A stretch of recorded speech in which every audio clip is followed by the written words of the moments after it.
오늘 베드로의 고백, 예수님이 나를 누구라 하느냐라고 했을 때 베드로가 주는 그리스도시요 살아계신 하나님의 아들입니다라고 하면서 그 밑에 이제 베드로와 예수님의 여러 가지 이야기 속에 교회에 대한 것, 그리고 십자가와 부활, 여러 가지 이야기들이 나와 있는데, 오늘은 이 내용을 자세하게 살펴보기보다는 이 베드로의 믿음적 태도를 좀 살펴보려고 합니다. 그러니까 개간에 좀 가깝습니다. 오늘 말씀을 통해서 우리가 다시 한번 베드로의 태도를 통해서 우리가 깨달아야 하는 것들을 같이 깨달았으면 좋겠습니다. 지난주에 우리가 살펴보았던 지금까지 믿음에 대해서 같이 살펴보고 있습니다. 그러니까 우리의 정체성은 믿음으로 살아가는 자이죠. 마태복음에는 특별히 믿음의 여러 가지 단계들, 수준을 좀 이야기하고 있는데, 결론적으로 지난주에 제가 말씀드렸던 것처럼 이 마태복음이 말하는 믿음의 수준, 상태는 네 가지로 살펴볼 수가 있다라고 말씀을 드렸습니다. 첫 번째는 아예 믿음이 없는 상태이죠. 마태복음 13장 58절에 예수님의 고향의 사람들이 예수님을 배척하는 그 모습 속에 믿음이 없는 것들을 우리가 살펴보았고, 또 한 가지는 마태복음 안에 치유가 필요한 사람들, 또 구원이 필요한 사람들이 믿음으로 치료와 구원을 받는, 그래서 믿음의 시작을 우리가 같이 살펴보았습니다. 그리고 우리가 베드로와 제자들이 예수님 앞에 여러 가지 사건들, 특별히 무리를 걷는 사건들을 통해서 믿음이 왜 이렇게 적으냐라고 말씀하신 마태복음 8장 26절, 14장 31절, 16장 8절에 나와 있는 말씀처럼 믿음이 작으냐라는, 믿음이 작은 상태를 좀 살펴봤고요. 지난주에는 우리가 가나안 여인을 통해서 큰 믿음을 살펴보았습니다. 이 큰 믿음은 가나안 여인뿐만 아니라 백부장도 큰 믿음이라고 예수님께 칭찬을 받았죠. 마태복음 8장 10절에 보면 이스라엘 중 아무에게도 이만한 믿음을 보지 못하였노라 라고 말씀하시죠. 또한 15장에서도 가나안 여인을 보시면서 큰 믿음이라고 말씀을 하셨습니다. 그러니까 네 단계의 수준, 상태의 믿음을 살펴볼 수가 있죠.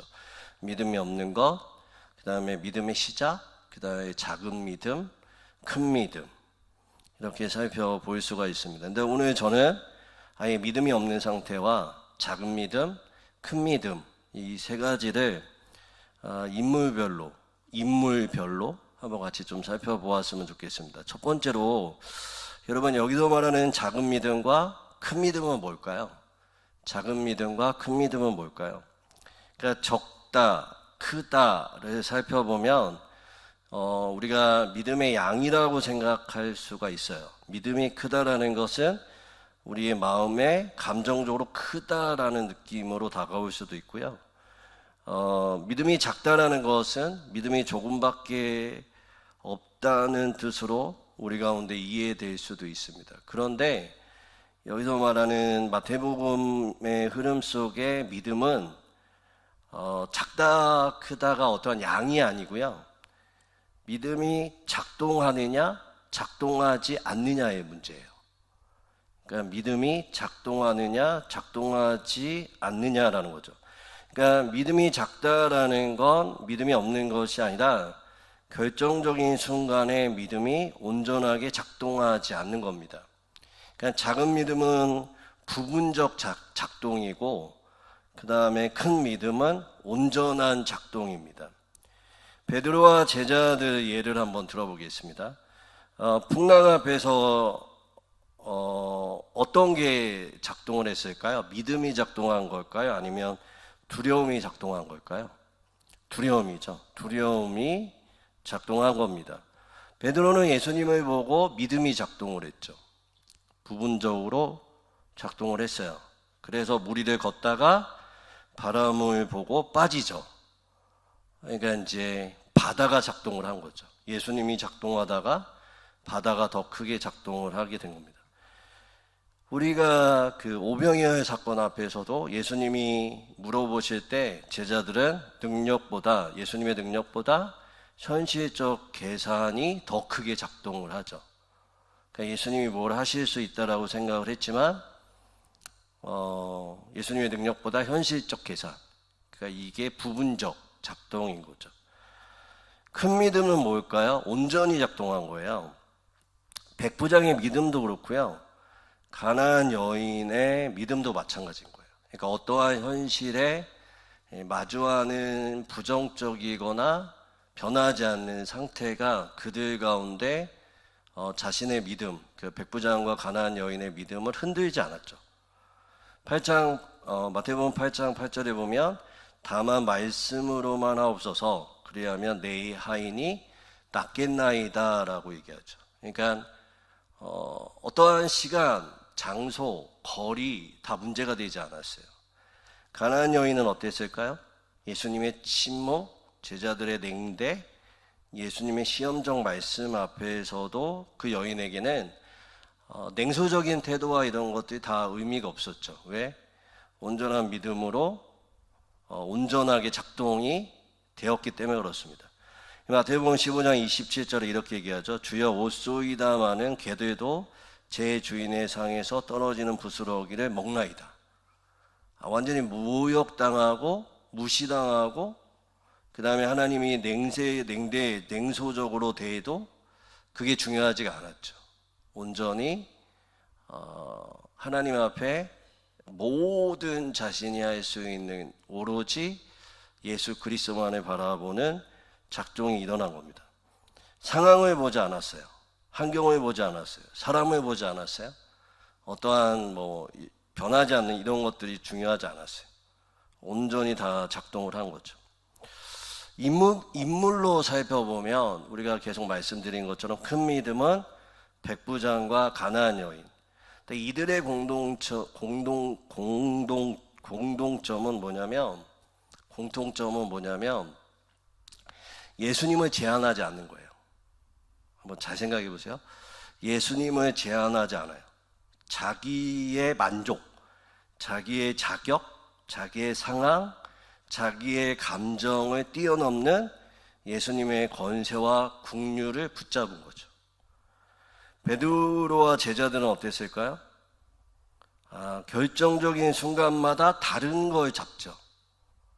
다른 게 더 크게 보이는 거예요. 풍랑이 크게 보이고 바람이 크게 보이고 떡이 부족한 현실이 크게 보이고 십자가보다 자기 기대가 더 크게 보이죠. 온전히 작동하진 않아요. 오늘 말씀도 마찬가지인 게 베드로가 뭐라고 얘기하죠? 주는 그리스도시요 살아계신 하나님의 아들이다. 근데 이게 시제를 보면 미래가 아니에요. 과거예요. 자신이 경험한 예수님은 그런 분이죠. 그렇게 고백할 수 있어요. 그런데 예수님이 야, 너 나랑 같이 살았는데 나 잘 이해하는구나. 나를 제한하지 않는구나. 그러면 미래를 얘기해버려요. 그랬더니 베드로가 경험하지 못했죠. 그게 뭐라고 얘기하죠? 자신의 경험으로 딱 제안을 해버려요. 그렇게 하지 마십시오. 그랬더니 뭐라고 얘기해요? 사단아 내 뒤로 물러가라. 그러니까 지금까지는 완전히 하나님을 제한하지 않아요. 경험상. 그러나 미래를 말해버리니까 부분적으로 제한을 해버리죠. 이게 작은 믿음인 거죠. 그러니까 자기의 욕망, 자기가 가지고 있는 틀, 그 한계에서 예수님을 바라보는 거, 이게 작은 믿음이에요. 그런데 이제 비극적인 건 가룟 유다죠. 가룟 유다는 믿음이 없는 자입니다. 아예 믿음이 없어요. 믿음이 작동하지 않아요. 그냥 마태복음에서 가룟 유다가 믿음이 없다라고 얘기하지는 않습니다. 그러나 그의 열매와 결말은 믿음이 작동하지 않습니다. 유다는 예수님 곁에 있었죠. 말씀을 들었어요. 기적도 보았어요. 사역 현장에도 있었어요. 그러나 예수님에게 열리지 않았어요. 자기 틀에 갇히고 자기 욕망에 갇히고 자기 생각에 갇혀있는 완전히 교제가 있지 않는 유다의 모습을 볼 수가 있습니다. 사실상 큰 믿음과 작은 믿음과 믿음이 없다라는 건 어떤 상황 가운데 어떻게 우리가 작동하느냐, 믿음이 어떻게 작동하느냐가 큰 믿음, 작은 믿음, 아니면 믿음이 없다라고 말하는 것이죠. 여러분 어떠세요? 여러분의 믿음은 큰 믿음이십니까? 작은 믿음이십니까? 아니면 그냥 여러 가룟 유다와 같이 아예 믿음이 없는 여러분의 경험으로 살아가십니까? 여러분은 뭐라고 얘기하려고 하는 것이 아니라 여러분을 한번 이 말씀에 자기를 한번 점검을 한번 해보세요. 저는 사실 믿음으로 살아가는 줄 알았는데 어느 날 자세히 생각해 보니까 믿음이 아니더라고요. 내 경험, 내 틀, 내가 살아온 방식으로 살아갈 때가 참 많이 있습니다. 여러분, 믿음은 예수님을 제한하지 않는 것이고 예수님의 방식을 따라가는 것이고 예수님이 우리 가운데에 일하게끔 예수님이 우리 가운데 나타날 수 있도록 작용하는 거죠. 그게 너무나 중요해요. 잘 생각해 보시면 집에 가다가 아니면 주무실 때 한번 잘 생각해 보시면 나는 믿음으로 살아가지 않구나라는 것들을 경험하게 될 거예요. 믿음이 작동하지 않는 이유가 뭘까요? 두 가지인데 하나는 교제가 없어요. 우리 가운데. 또 하나는 친밀함이 없죠. 잘 생각해 보시면. 여러분 우리는 매일 예배를 드려요. 그리고 말씀을 듣죠. 근데 이 예배를 드리고 저를 통해서 말씀을 듣잖아요. 이게 여러분 저는 말씀 앞에서 하나님이 주시는 마음과 저의 삶을 통해서 여러분에게 말씀을 전하잖아요. 그러면 이 말씀을 듣고 여러분은 어떻게 되냐면 여러분 걸로 만드셔야 돼요. 그렇지 않으면 새벽에도 한번 설교를 했던 것처럼 제3자를 통해서 듣는 거랑 똑같게 돼요. 여러분 저희 아내와 교제를 해보신 분 계세요? 말이 한 번이라도 있으시죠? 그런데 저희 아내하고 직접적으로 얘기하신 분은 사모님이 어떻구나라는 것들을 느끼실 거예요. 그런데 제가 설교 때 저희 아내의 얘기를 계속 하잖아요. 그리고 교제가 없이 듣기만 하면 여러분은 제가 말한 그리고 제가 표현한 그리고 제가 설명한 아내를 경험해요. 그런데 온전할 수가 없죠. 또 한 가지는 저희 아내와 친밀함은 없는 거예요. 뭐만 있는 거죠? 정보와 지식만 있는 거예요. 마찬가지로 설교를 들어요. 근데 이 설교를 여러분의 삶의 현장 가운데 경험하지 않으면 어떤 일이 일어나냐면 예수를 모른다니까요. 예수와 친밀하지 않고 교제가 없는 거예요. 여러분, 이 베드로와 제자들이 가졌던 믿음은 왜 이렇게 제한적이냐면 가룟 유다는 아예 믿음이 없었죠. 그러나 제자들은 알아가는 과정이었어요. 특별히 가룟 유다는 아예 예수님과 교제를 하질 않아요. 여러분 성경을 읽어보시면 아예 예수님과 교제를 하지 않고 만약에 자기가 마음이 안 들잖아요. 그럼 어떻게 하는지 아세요? 제3자를 통해서 예수님께 얘기해요. 딱 한 번 나오는 게 뭐냐면 내가 당신의 팔자입니까? 그거밖에 얘기 안 해요. 네가 나를 팔 거야. 그러면 저 같으면 회개할 텐데 회개도 안 해. 그리고 발로 달려가요. 근데 오늘 베드로는 제한적이죠. 작은 믿음이에요. 근데 여러분 저는 베드로가 대단하다고 생각을 해요. 왜냐하면 잘 생각해 보시면 이 베드로가 알아가는 거잖아요.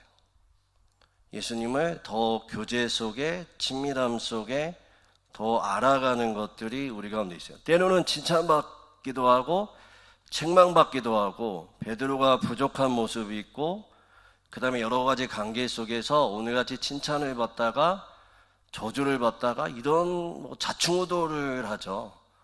그래도 중요한 게 뭐냐면 예수님의 교제와 친밀함 속에 들어가고 있다는 것들을 우리가 알 수가 있습니다. 믿음은요, 친밀함 속에, 교제 속에 결정적인 순간에 작동하기 시작한다라는 거예요. 아니, 말씀을 붙든지 말씀을 내가 친밀한 교제 속에 친밀한 가운데 나가든지 뭘 해야 된다는 거예요. 그러면 여러분, 백부장과 가나안 여인은 어떻게 그 큰 믿음을 가질 수 있었을까요? 우리가 잘 이해할 수는 없지만 그 가나안 여인과 그 다음에 백부장은 말씀을 알았을 거예요. 그 말씀이 그들의 생각과 마음 가운데 직접적으로 예수님과 교제는 하지 않았지만 그의 마음 가운데 늘 자리 잡고 있었고, 그분이 나의 모든 것이 되어지고 그분이 내가 그분 안에 거하면 모든 것이 될 줄 안다라는 생각과 마음이 있었다라는 거죠. 여러분, 그래서 우리가 날마다 어떤 것이 있어야 되냐면 말씀 앞에, 예수님 앞에 깊은 교제와 친밀함 가운데 나가셔야 한다라는 거죠. 때로는 우리가 대면하기 싫을 때도 있어요. 말씀을 대면하기 싫을 때도 있고 말씀을 마주하기 싫을 때도 있죠. 왜냐하면 말씀이 나를 찌르기 때문에, 말씀이 나를 다 벗게 하기 때문에, 말씀이 자꾸 나를 때리기 때문에. 근데 여러분, 이 간극을 계속 예수님 앞에 물리적이든지 아니면 마음으로든지 계속 말씀 앞에 가까이 가셔야 됩니다. 그리고 그 말씀 앞에서 여러분 자신을 직면하시고 그 말씀 앞에서 질문하시고 살아보시고 경험하는 것들이 정말 중요합니다. 그럴 때 어떻게 되냐면 처음에는 잘 안 돼요. 이게 진짜 하나님의 말씀인지 아닌지 모를 때도 있어요. 그러나 말씀 앞에 교제와 교정은 나로 하여금 하나님의 놀라운 신비들을 더 경험하게 합니다. 여러분, 베드로를 보세요. 칭찬받을 수도 있고 오답으로 저주를 받은 경우도 이렇게 오늘 말씀 가운데 있지만, 베드로가 오늘 말씀 예수님과 교제 속에 교정되어지고 교제 속에 무엇을 경험하게 되었을까요? 하나님의 나라의 원리를 경험하게 되죠. 풀고 묶는 것들을 경험하게 된다는 것입니다. 진정한 하나님의 나라가 무엇인지, 그리고 예수 그리스도가 이 땅에 왜 왔는지 어렴풋하게 경험했을 거예요. 가룟 유다는 뭐 했을까요? 그때 아예 그냥 생각이 없죠. 하나님의 나라던 십자가와 부활 다 생각 없어요. 오직 자신이 생각했던 하나님의 나라만 바라보고 있죠. 결국에는 어떻게 돼요? 베드로는 더 큰 믿음으로 나갔죠. 가룟 유다는 어떻게 됐을까요? 하나님 안에서 마주하고 교정이 되지 않는 믿음은 결국에 예수님이 내버려 두시죠. 내버려 두시면 교제가 없고 친밀함이 없는 가룟 유다는 어떻게 됐을까요? 그의 삶 가운데 내버려 두심으로 하나님의 나라에 동참도 못하고 뜻도 발견하지 못하고 멸망의 자리로 나갈 수밖에 없는 거죠. 여러분은 어떠한 삶을 살고 계십니까? 믿음으로 살고 계십니까? 믿음의 여정 가운데 살아가십니까? 아니면 믿음과 전혀 상관없는 삶을 살고 계십니까? 이건 나중에 우리의 삶이 너무나 큰 차이가 나게끔 하는 거죠. 잘 한번 생각을 해보셨으면 좋겠어요. 자충우돌해도 돼요. 우리가 실패해도 괜찮습니다. 잘못 말해도 되고, 제가 그 주일날 설명했던 것처럼 망할 권리가 우리 가운데 있는 거예요, 지금. 그런데 이 믿음적 도전과 믿음적 삶을 살아가지 않으면 어느 날 딱 진짜 믿음을 보여야 할 때 믿음을 안 보이고, 결국에 우리가 마지막에 보면 내 삶이 믿음의 삶이 아니라 나의 왕국, 나의 신앙적 생각, 내가 생각하는 신앙의 어떠한 모습을 추구하면서 살아갔던 내 자신을 발견해요. 그러니까 하나님의 나라하고는 전혀 상관없는 삶을 살아갈 수밖에 없다니까요. 주일날 제가 이제 5월 달에 이번 주부터 이제 소통에 대한 것, 대화에 대해서 이야기할 텐데, 제가 대화가 안 되는 사람들이 있어요. 주일날도 한번 얘기를 하겠지만 대화가 정말 안 되는 사람들이 있어요. 근데 어떤 사람들이 대화가 안 되냐면 그냥 자기 생각만 계속 말하는 사람이 있어요. 그러니까 이런 사람하고는 대화가 안 돼요. 그러니까 딱 자기의 답이 나와 있어요. 그러니까 사실상 우리가 대화라는 거는 어떠한 문제가 있으면 그 문제에 서로 간의 의견을 듣고 서로 간의 생각을 듣고 또한 느낌을 들으면서 이제 답을 도출해 나가는 건데, 답을 딱 정해놓고 말하는 사람들이 있어요. 이런 분들하고는 대화가 어렵습니다. 저는 사실 이런 분들하고 대화를 꺼려해요. 근데 하나님도 마찬가지지 않을까라는 생각을 정말 많이 합니다. 신앙생활을 하면서. 왜 그러냐면 제가 하나님을 섬길 때 여러분 백지로 하나님 앞에 나가십니까? 여러분이 그림을 그려놓고 하나님 앞에 나가십니까? 대부분은 우리가 그림을 그려놓고 하나님 앞에 나가요. 그러면 하나님이 아 그래 손찬아 너 그림 잘 그렸네, 너 근데 이 그림에서 이거는 좀 지우면 안 되니? 이거는 네가 좀 안 하면 안 되니? 근데 신기한 게 뭐냐면 그때 이제 믿음으로 살아가는 믿음이 적은 자는 아 그래요 하나님 이건 아니에요, 그럼 다른 거 그려볼게요 라고 하는데, 믿음이 아예 없는 자는 어떻게 하는지 아세요? 왜 이게 뭐가 어때서요? 이거를 왜 하나님들 나 이거 안 해주시면 안 돼요. 그러니까 그림이 완전히 완성되어져 있어요. 근데 하나님이 진짜 원하는 건 뭐냐면 반만 완성해서 가도 괜찮아 신앙은요. 근데 진짜 원하는 건 백지예요. 백지를 가져가서 하나님 내 삶, 내 어떠한 사역, 내 이 모든 것 하나님 어떻게 하면 좋을까요? 그러면 하나님 물어보시죠. 손찬아 너는 어떻게 생각하는데? 저는 여기서 좀 이렇게 그렸으면 좋겠는데요. 아 그거 좋다. 네 손찬아 이 그림은 어떠니? 오 그런 것도 있어요. 저 아예 생각도 못했는데. 야 이런 게도 있네요. 아 이런 그림 예쁠 것 같아요. 너 마음에 드니? 네 이거 마음에 들어요. 그러면 우리 한번 만들어 볼까? 그려볼까? 이게 하나님을 섬기는 거예요. 근데 우리는 그렇지 않죠. 가룟 유다는 어땠는지 아세요? 완전히 자기 생각, 자기 틀, 자기의 어떤 나라가 딱 정해져 있어요. 자기가 생각하는. 예수님이 옆에서 말씀하시고 기적을 베푸시고 사람을 고치고 구원해도 그건 다 판단의 기준으로 가버린 거죠. 베드로는 어땠을까요? 밤만 그려와가지고 뭐 이렇게 보는 거예요.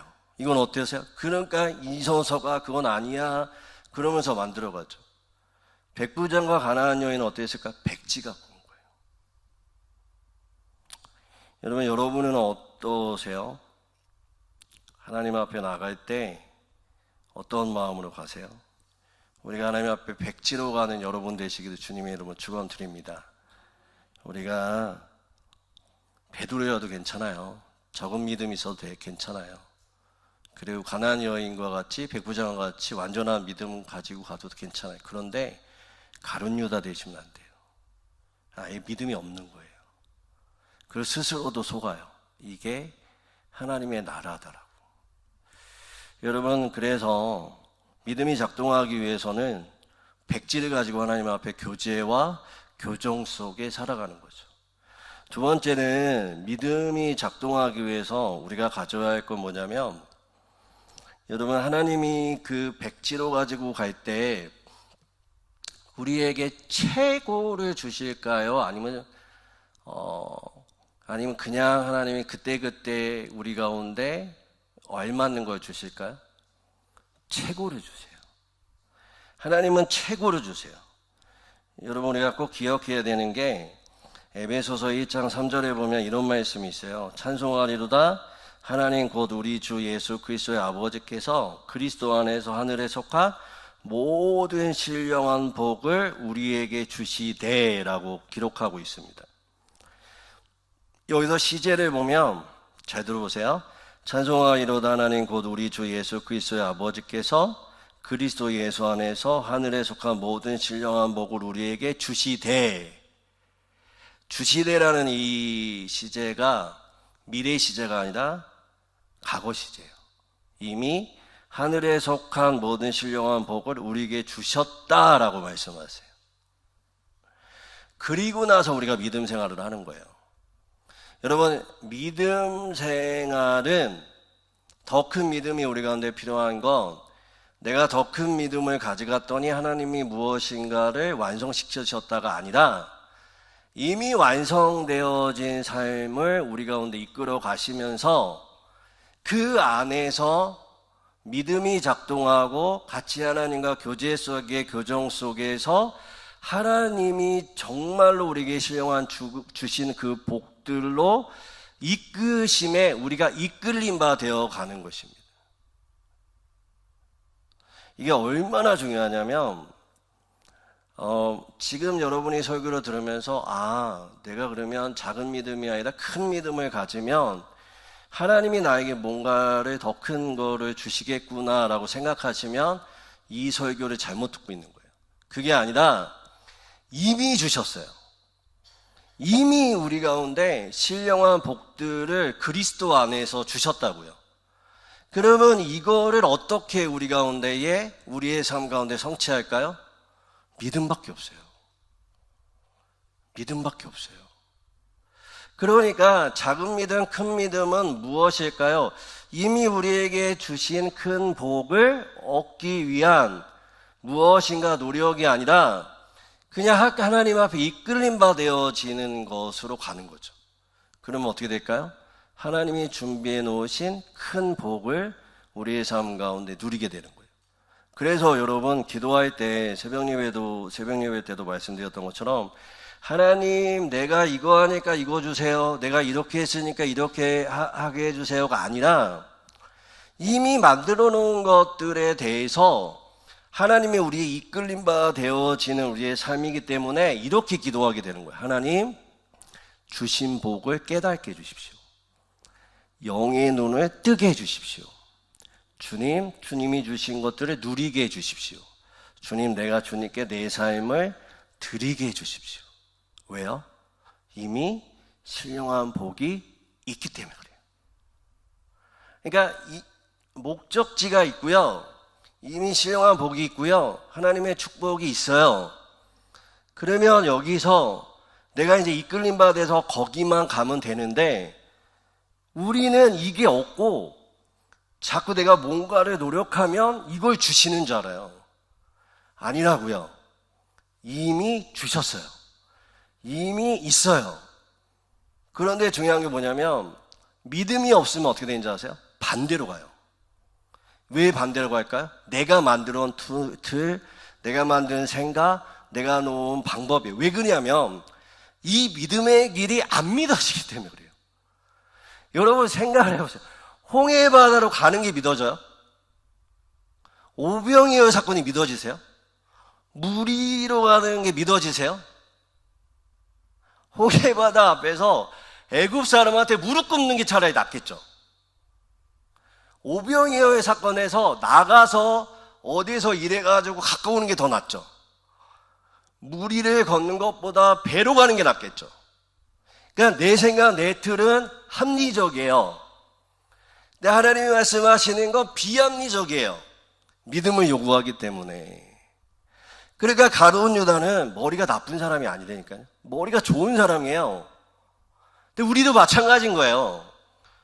말이 안 되잖아요. 하나님이 우리 가운데 요구하시는 게 말이 안 되는 게 너무 많다니까요. 안 그러세요? 저만 그런가요? 저는 진짜 말이 안 되는 게 너무 많았어요.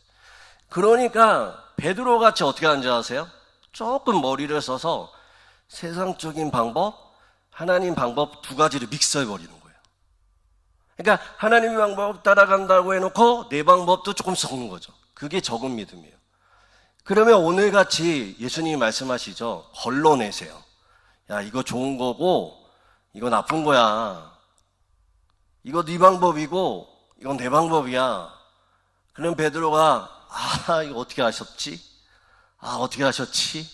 알았어요. 예수님 방법대로 가볼게요. 그러면서 뭐가 되죠? 교정이 되잖아요. 그 또 한 가지는 뭐가 있을까요? 이 교정이 계속 지속되면 어떠한 상태로 갈까요? 백진해져. 이제는 기대하죠. 야, 이거 말도 안 되는데, 야, 이거 뭐 내가 해봐도 안 되는 것 뻔히 아는데 하신다고 해보세요. 그리고 그 길로 갈 때 정말 행하시는 것들을 보면 어떻게 될까요? 야, 이거 사는 게 이거구나. 내가 지었던 걸 펴야 되는구나. 내가 움켜쥐었던 거 다 드려야 되는구나. 내 방법으로 걸어갔던 걸 하나님 앞에 드리면 하나님이 하시는구나. 이걸 경험하는 거예요. 할렐루야. 이거만큼 쉬운 게 있을까요? 이거만큼 재밌는 게 있을까요? 이거만큼 소망 있는 게 있을까요? 왜? 이미 다 만들어 놓으셨는데, 이미 다 해 놓으셨는데, 이미 복을 준비하고 계시는데, 단 우리가 이 길을 가는 게 너무 힘들죠. 내려놓는 게 힘들죠. 드리는 게 힘들죠. 포기하는 게 힘들죠. 해보라고요. 삶 가운데 조금씩 이 교정돼 보라고요. 이 베드로와 같이. 하는 것과 안 하는 건 너무 차이가 있어요. 가룟 유다는 아예 포기하잖아요. 아예 예수님의 방법이 그러면서 옆에 있어요. 우리랑 똑같죠. 교회는 다녀요. 말씀은 들어요. 기도는 해요. 예배는 드려요. 그러나 이 방법은 내 방법 아니야. 이쪽으로 가죠. 말이 안 돼도 해보라고요. 내려놓기 싫어도 내려놓는 척이라도 해보라고요. 하나님 앞에 드리기 싫지만 드리는 척이라도 해보라고요. 그러면 그 가운데 교정은 되잖아요. 교정은 되잖아요. 너 그거 아니야. 이렇게 해봐. 라고는 되잖아요.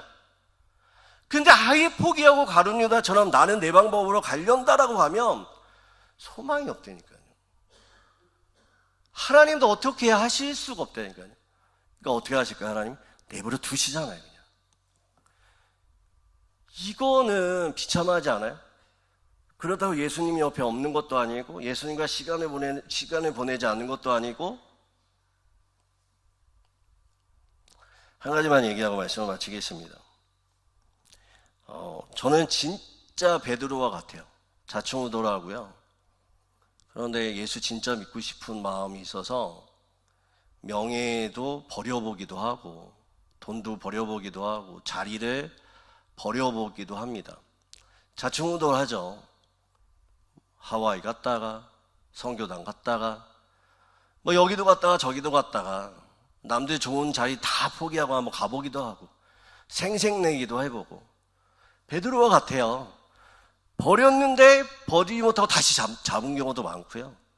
안 한다고 했다가 한 경우도 있고요. 한다고 했다가 안 한 경우도 참 많습니다. 그런데 하나님이 저를 그 삶 가운데 이끄시면서 오늘 베드로가 예수님께 들었던 하늘의 원리들을 알아가기 시작했어요. 그래서 조금씩 하나님 앞에 드리기는 했습니다. 근데 오늘 교회에서 제가 하나님의 믿음으로 살아가는 방법들을 얘기하고 나가는데 어떤 장로님이 저한테 그렇게 얘기하시더라고요. 젊은 장로님이셨어요. 목사님, 그렇게 살지 마십시오. 그렇게 살지 말래요. 제가 좀 깜짝 놀래가지고 왜요 장로님? 가족들이 고생한대요. 처자식이 고생한대요. 그래서 제가 저희 아내한테 물어봤어요. 나 이렇게 사는 거 고생스러워? 뭐라고 대답했을 것 같아요? 즐겁지는 않은데 그렇다고 힘들진 않아 이렇게 대답하더라고요. 고마웠어요. 그런데 되게 씁쓸했어요. 그 장로님을 놓고 참 많이 기도했던 것 같습니다. 직분이 장로님이잖아요. 근데 믿음의 원리를 몰라요. 장로님만 그런가요? 목사들 중에도 너무 많아요. 제가 잘났다고 제가 믿음의 길을 간다고 말하는 게 아니에요. 당연히 가야 된다고 생각을 했어요.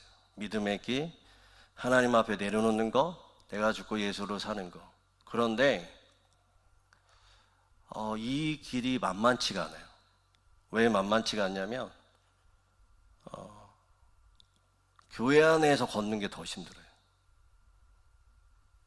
진짜 방해하는 게 세상 사람들이 아니라 우리는 우리가 서로에게 방해가 되고 있는지 모르겠어요. 우리의 기준, 우리의 생각, 우리의 틀로 자꾸 가룟 유다를 만들고 있지는 않는가라는 생각을 좀 많이 해봤습니다. 여러분, 여러분이 믿음의 길을 가시는 것뿐만 아니라 주위의 사람들에게 믿음의 길을 보여주는 여러분 되시기를 주님의 이름으로 축원드립니다. 여러분, 저는 목사예요. 근데 그거 아세요? 여러분보다 나이가 제일 젊습니다. 저기 청년 한 명 빼고요. 뒤에 있는 집사님 빼고 정태성 권사님 빼고 3명 빼고 저희 아내까지 4명 빼고 여기서 나이가 제일 어려요. 그런데 하나님이 목사 직분 주셔서 여러분에게 설교해요. 여러분 그거 아세요? 여러분이 저희 믿음의 선배들이에요. 저는 나이가 어리고 그냥 목사 직분 받아서 여러분 앞에 설교하지만 여러분 저를 바라보고 계신지 모르겠지만 저는 여러분이 믿음을 보여주시기를 주님의 이름으로 축원드립니다. 여러분이 선배들이에요. 여러분이 먼저 가신 그 길에 제가 따라가고 있습니다. 우리 교회가 가나안 여인과 백부장의 믿음으로 충만한 교회 됐으면 좋겠습니다. 그래서 비록 나이 어리고 하나님이 저에게 이 교회를 하나님의 뜻으로 잘 목양하라고 주신 이 교회 가운데 저도 잘해야 되지만 여러분의 가신 그 길이 따라가고 싶은 목사로서 자랑스러운 교회 되었으면 좋겠습니다. 기억하십시오. 여러분, 하나님이 저를 세우셔서 그렇지 여러분은 믿음을 먼저 가신 저의 선배들이에요. 존경하고 따라가는 것이 너무 즐겁고 소망이길 바랍니다. 하나님이 저를 통해서 여러분에게 오늘 이 말씀을 주신 줄 믿습니다. 그래서 여러분의 삶 가운데 믿음의 길, 자충우도로 해도 괜찮습니다. 베드로의 모습이 있어도 괜찮습니다. 그래도 존경스럽습니다. 교회 위해서 또 하나님 나라 위해서 이렇게 가신 거 너무 존경스럽다. 따라가고 싶은 목사입니다. 우리 모두 다 서로에게 격려해주고 잘 가고 있다고, 그렇게만 가면 된다고, 절망하고 낙담할 때 힘이 되어주는 그런 믿음의 사람들, 믿음의 발걸음으로 나가는 한 분 한 분 되시기를 주님의 이름으로 축원드립니다.